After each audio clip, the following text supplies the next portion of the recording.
Hello weavers, നമുക്കിന്ന് നല്ലൊരു ചമ്മന്തി ഉണ്ടാക്കാം. ചോറിനും കഞ്ഞിക്കും ഉണ്ടെങ്കിൽ കൂടെ എല്ലാം കഴിക്കാൻ പറ്റിയ നല്ലൊരു ചമ്മന്തി. അതിന് വേണ്ടിയിട്ട് ഞാൻ കുറച്ച് ചെറിയ ഉള്ളി ഇതേമാതിരി നിരകി എടുത്തിട്ടുണ്ട്, തൊലിയെല്ലാം കളഞ്ഞിട്ട്. പിന്നെ വേണ്ടത് ചെറിയൊരു നെല്ലിക്ക വലിപ്പത്തിൽ പുളി എടുത്തിട്ടുണ്ട്.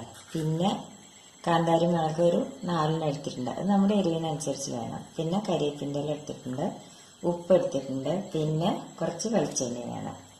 ഇനി ഇത് നമുക്ക് മിക്സിയിൽ ഇട്ടിട്ട് നന്നായിട്ടൊന്ന് അരച്ചെടുക്കണം.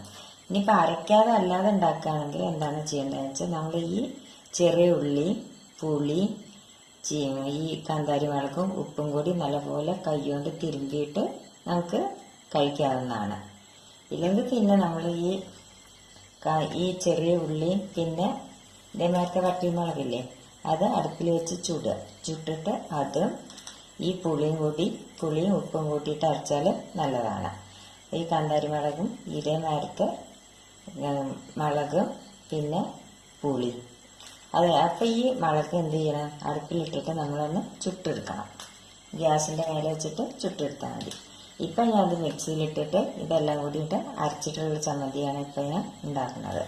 ഇനി നമുക്കിത് മിക്സിയിലിട്ടിട്ടൊന്ന് അരച്ചെടുക്കാം.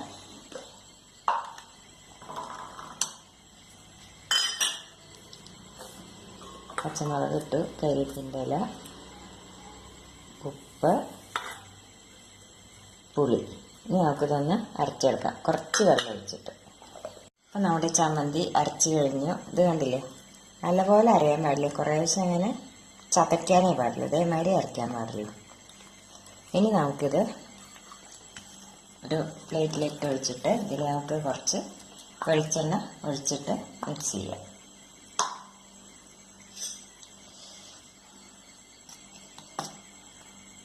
നല്ലോണം അരക്കണേ, ഒന്നിങ്ങനെ തരിയിരിക്കുന്നതായിരിക്കും.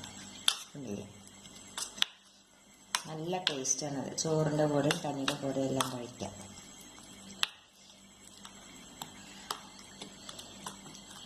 ഇത് നമുക്കൊരു പ്ലേറ്റിലേക്ക് മാറ്റാം.